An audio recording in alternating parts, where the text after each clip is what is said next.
Message de sans-abri au président de la République. La politique congolaise vient de prendre un tournant décisif, mais très dangereux. Hier, à la conférence nationale, nous avons décrié tout ce qui était comme œuvre d'intolérance, en l'occurrence les assassinats, les actes de banditisme, les actes de vandalisme, les actes incestueux. Au sortir de cette grande retrouvaille de tous les Congolais, nous avons eu une transition.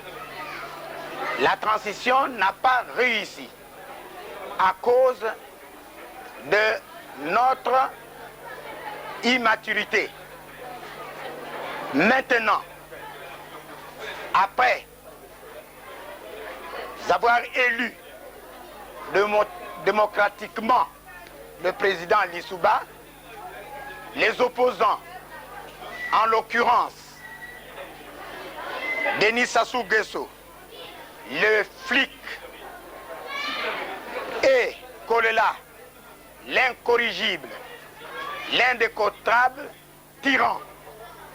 Nous sommes maintenant dans le malheur. Plus de 1500 familles sont regroupées au palais du peuple. 3 jours durant, nous ne mangeons pas. 3 jours durant, nous ne nous lavons pas.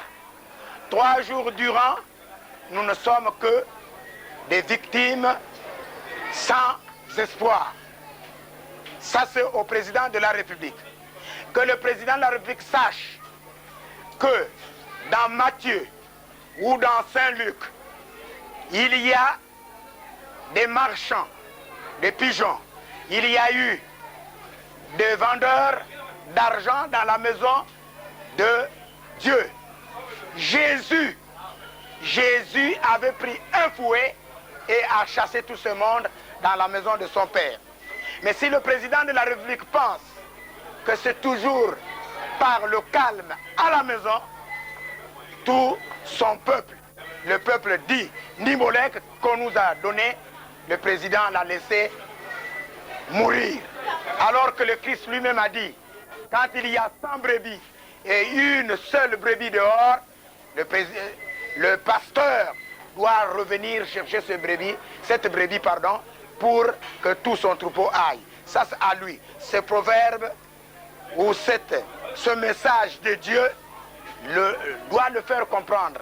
Qu'est-ce que nous voulons? Nous ne voulons pas être continuellement ici parqués comme des bœufs, qu'ils prennent la décision de nous renvoyer chez nous à Dolisie et nous nous disperserons pour aller qui à la Bouenza, qui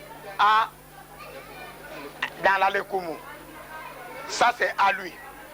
Internationalement, Kolela a diffusé toutes les astuces ou toutes les arguties pour faire croire à l'opinion internationale que la mouvance a donné des armes à ces militants. Le contraire est prouvé.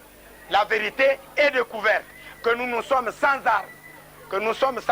S'il y a eu 2 résistances, la première résistance, c'est chez moi-même qui parle. J'ai allé mourir avec mes 2 enfants, l'un capitaine, l'autre sergent.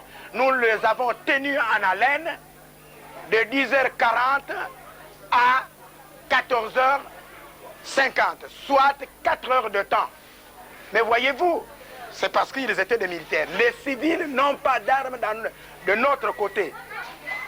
Maintenant, l'opinion internationale doit se saisir de cela pour pouvoir venir en aide s'il y a des casques bleus, pour venir mettre de l'ordre, parce que je peux dire que ça ne va pas, parce que nous sommes bloqués.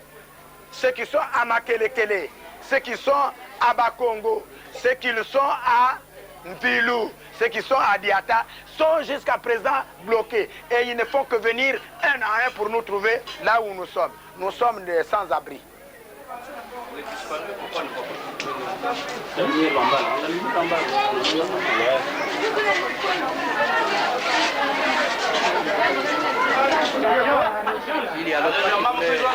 la maison de la